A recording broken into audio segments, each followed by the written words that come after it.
Entonces, ya. Uncinariasis. La uncinariasis, estamos hablando acá de enfermedades ya parasitarias, ¿no? Está provocado por un parásito, un hemátodo, que se llama Ancylostoma duodenali, en su mayoría, ¿no? Hay otros tipos que son como el Ancylostoma ceylanicum, brasilensis, caninum del perro, ¿no? Y otro importante es el Necator americanus. Estos dos ejemplares más que nada observamos, el duodenalis y el Necator americanus. Ahora, el Ancylostoma duodenalis y el Necator americanus son geolmintos de mayor importancia en nuestro país. Entonces, geolmintos porque necesitan de tierra para que en algún punto de su desarrollo del ciclo biológico, para poder pasar por su ciclo biológico, necesitan de la tierra, por eso son geolmintos. Ambos helmintos son de aproximadamente 1 centímetro de longitud y presentan en común estructura bucal que se fija fuertemente a la mucosa intestinal. Esta viene a ser la boca, ¿no? El asilostoma tiene dos pares de dientes y el necator tiene un par de placas. Esa es la diferencia, ¿no? O sea, los necator tienen un par de placas, ¿no? Que le va a permitir la adherencia a la mucosa del intestino. En cambio, el ancylostoma duodenali tiene dos pares de dientes, ¿no? O sea, dos pares de dientes. Ahora, pasamos y vemos acá que estos uncinarias, estos helmintos, poseen diferenciación sexual, eso se llama dimorfismo sexual. Lo que quiere decir que el macho y la hembra van a tener una variación en su estructura morfológica. Las extremidades distales de las hembras y de los machos son uncinarias. Sobre todo en las partes distales vamos a encontrar que el macho va a tener una estructura llamada la bolsa copulatriz. Y se observa, ¿no? Esa es la bolsa copulatriz que le permite pues la reproducción al macho sobre la hembra, ¿no? Y aquí se observa. Entonces, eso le conocemos nosotros como dimorfismo sexual. Pasamos a ver los huevos de uncinarias. Eliminan huevos, claro, estos helmintos, ¿no? Y estos huevos no nos sirven tanto para el diagnóstico diferencial, o sea, para poder diferenciar si es por tal parásito, no, no nos podemos nosotros guiar tanto por el diagnóstico de los huevitos, no solamente verlos. Esos huevos necesitan de condiciones para poder fecundarse, embrionarse, de humedad y una temperatura tropical. Y esas condiciones se les va a dar cuando veamos en el ciclo biológico. ¿Qué momento en el ciclo biológico estos huevos van a tener la posibilidad de poder embrionarse? Los huevos de las dos especies que ya hemos visto, ¿no? La Ancylostoma duodenale y la Necator americanus. Bueno, estas dos principalmente. Son indistinguibles, bastante indistinguibles, entonces no se puede hacer un diagnóstico entre si es Ancylostoma o si es Necator, los cuales en la Tierra van a dar lugar a la primera forma larvaria. Esto es muy importante. Esa primera forma larvaria tiene un nombre, es la forma rhabditiforme. ¿Cómo se llama la primera forma larvaria? La forma el rhabditiforme, que mide 250 micras, lo que duplica el tamaño, la que duplica el tamaño y se convierte en una forma infectante llamada la forma filariforme. Entonces, como está de huevito, en parte de su ciclo biológico va a salir al exterior, se va a convertir en la primera forma larvaria, que va a ser la rhabditiforme, y posteriormente a la filariforme. La filariforme viene a ser nuestro estadio infectante. Esto es importante.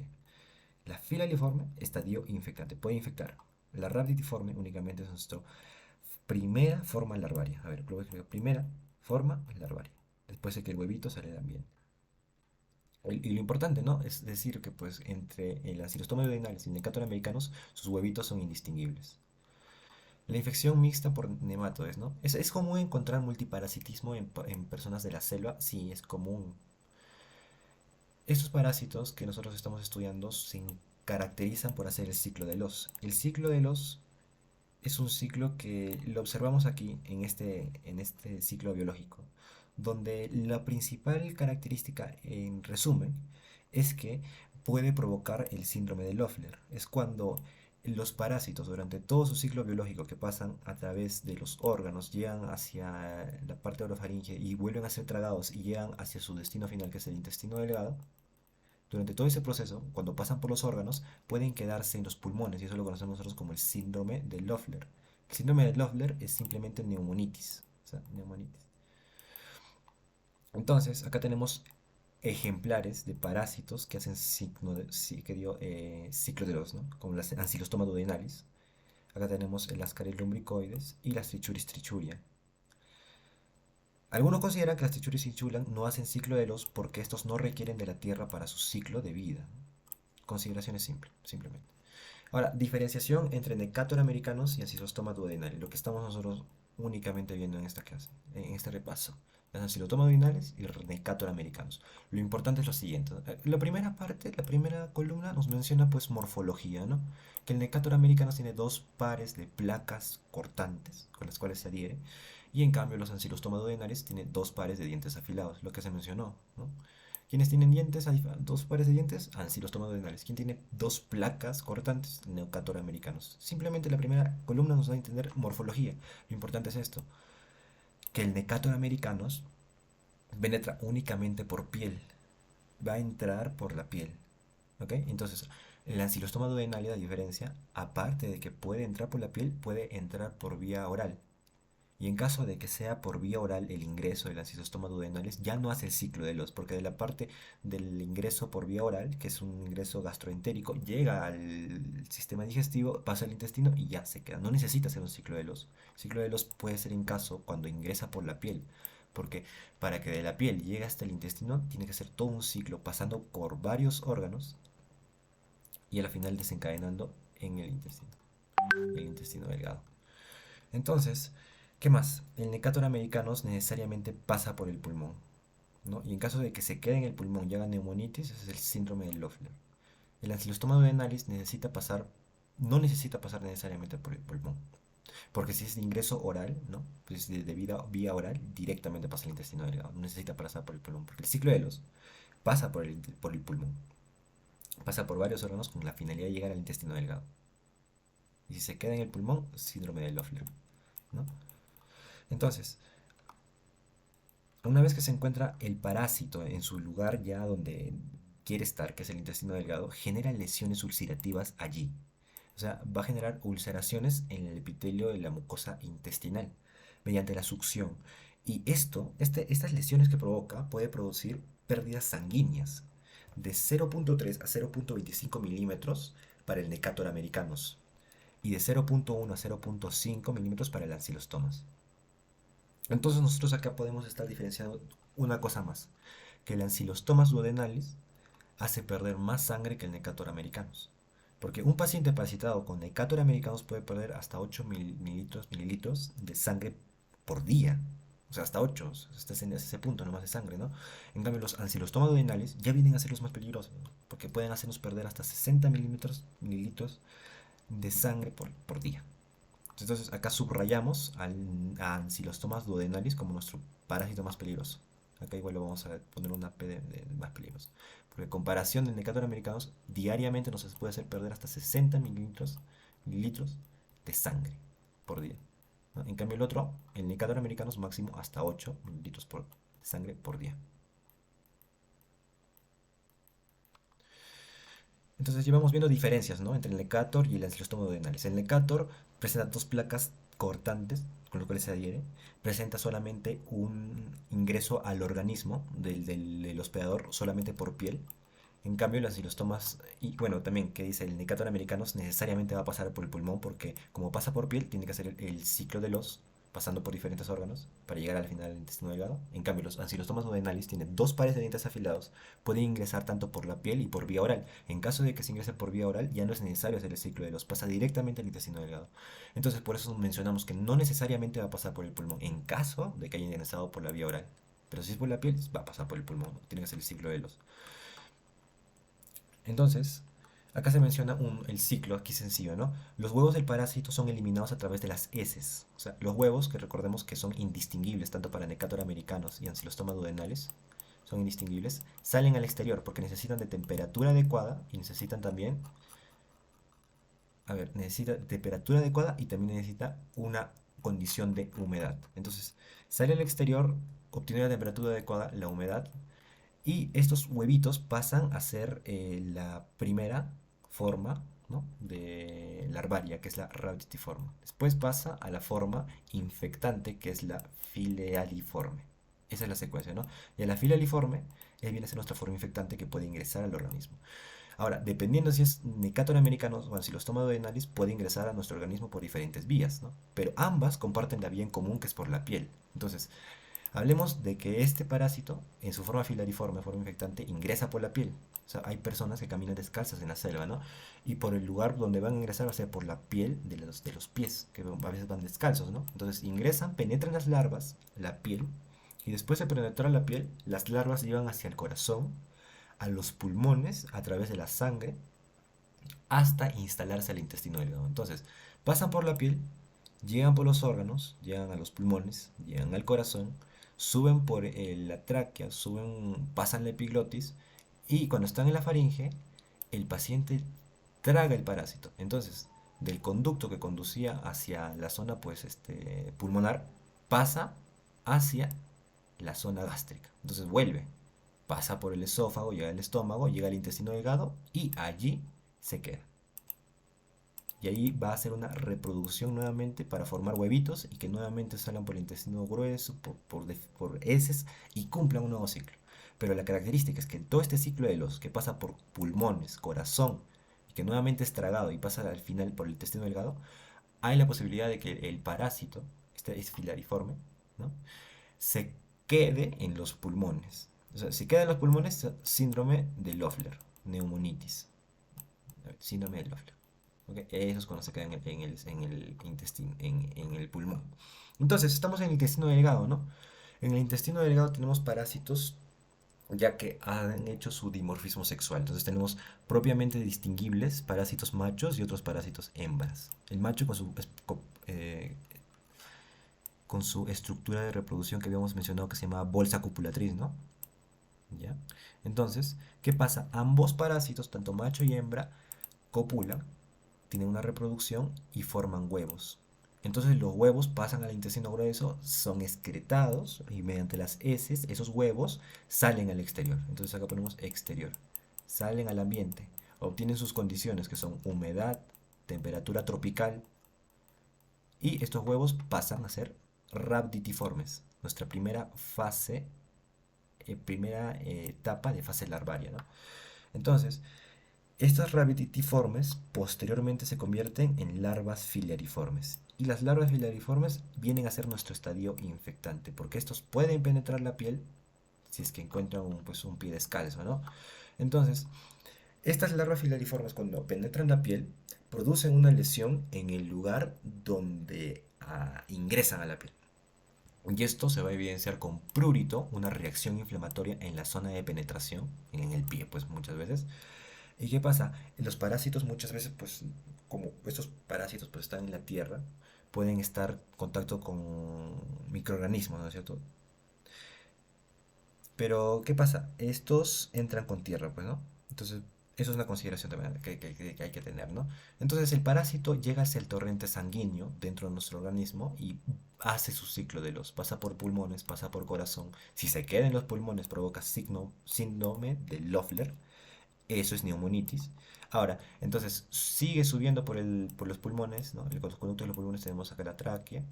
Sube, tenemos acá la epiglotis que divide tanto la tráquea y el esófago. Y entonces aquí ocurre un atragantamiento. O sea, te tragas el parásito y pasa a tu tracto gastrointestinal. Entonces, el atragantamiento conduce al parásito a su estadio final que va a ser el intestino delgado. Donde del intestino delgado jalamos esta flecha, se repite este ciclo nuevamente tanto el parásito macho, el parásito hembra, copula y forman huevos y salen a las heces y nuevamente se repite el ciclo, ¿no? Ahora, ¿qué pasa? Estos parásitos, como mencionamos en el intestino delgado y también pues en todo su trayecto consumen sangre. Pueden consumirlo de la piel, si pasan por la piel, pues han entrado pues por una penetración de la piel.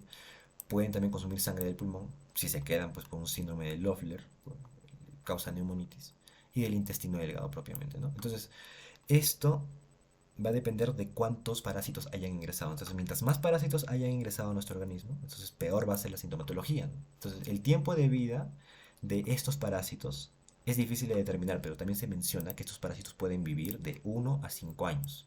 ¿Ok? De 1 a 5 años. Entonces, eso es todo lo que está acá, todo lo que se explica en este signo, en este ciclo. Entonces, La patología presenta lo siguiente: lesiones en la piel en la zona de penetración por las larvas filiariformes. Entonces, digamos, la larva filariforme penetró aquí por esta parte de la piel, del pie de este paciente, ¿no? ¿Qué observamos acá? Nosotros observamos eritema, edema, pápulas, vesículas, pústulas, cuando existe una infección secundaria. Esto es en caso de bacterias, porque recordemos, los parásitos no entran limpios, entran con microorganismos como pueden ser bacterias.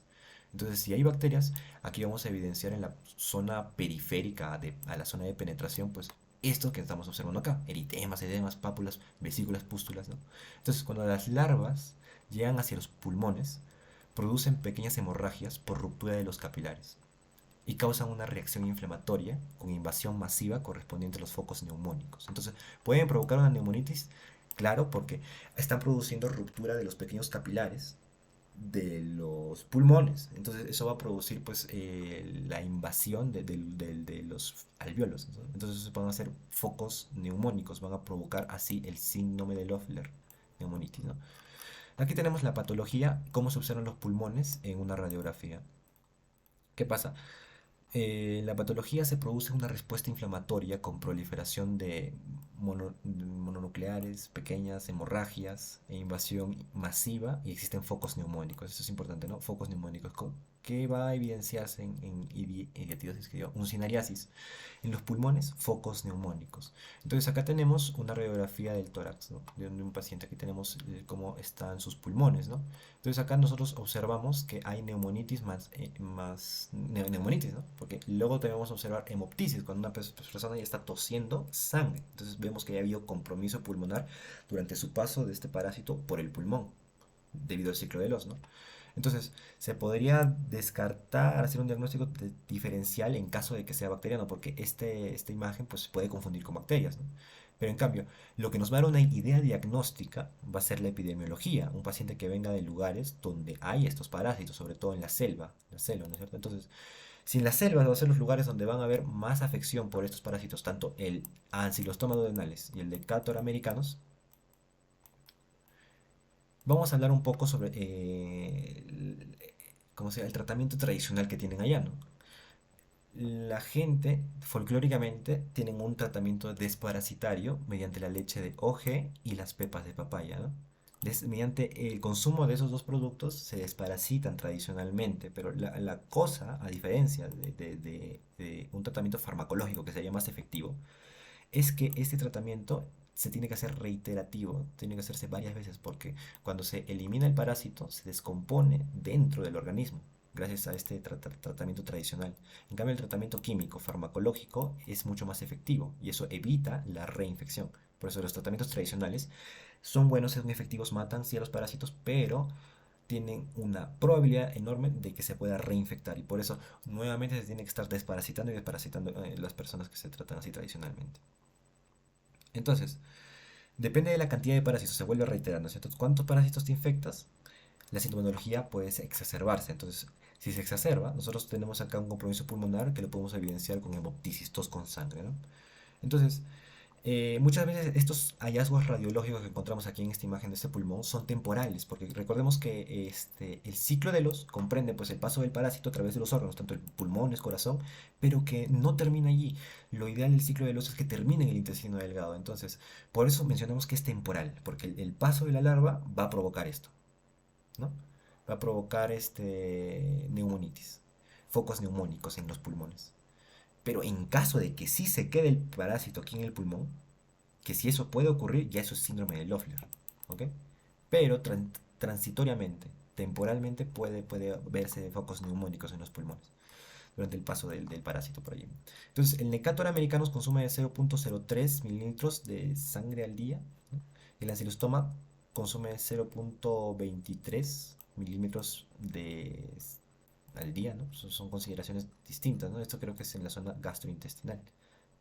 ¿Ya? Entonces, lo único que hay que saber es que el Necator americanos es menos, digamos, eh, agresivo que el ancilostoma, porque el ancilostoma sí consume más, como habíamos dicho, ¿no? Consume de 60 mililitros de sangre al día. Y el Necator americanos hasta 8, ¿no? ¿Cuál es más peligroso? Ancilostoma duodenales. Entonces, el diagnóstico etiológico. ¿Cómo hacemos un diagnóstico etiológico? Se comprueba la identificación de los huevos en la materia fecal. Entonces, ¿cómo nosotros vamos a identificar los huevos de este parásito en la materia fecal? Un examen llamado CATO-CATS. El examen de CATO-CATS es un reconteo de huevos en una muestra de heces, ¿no?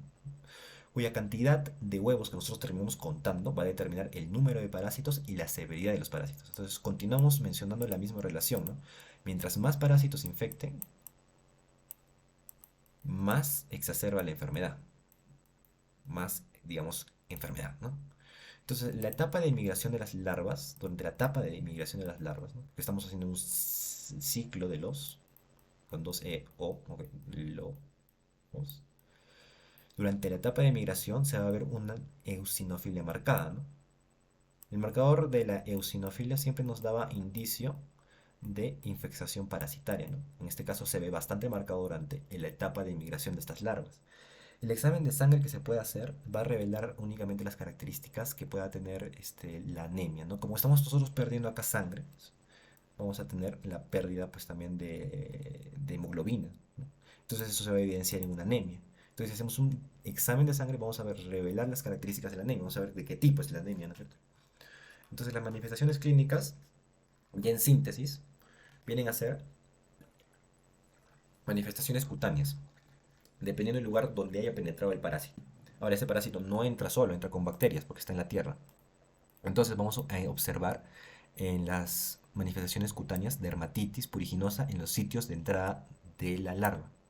Entonces va a haber afectación en la parte pues, dérmica, sobre todo en las áreas endémicas, ¿no? Eso lo vamos a tener bastante en cuenta, ¿no? Las uncinariasis van a afectar más que nada en zonas que son endémicas, como es la selva, ¿no? Entonces, este pie podemos estar sospechando que es un paciente pues, que viene de la selva.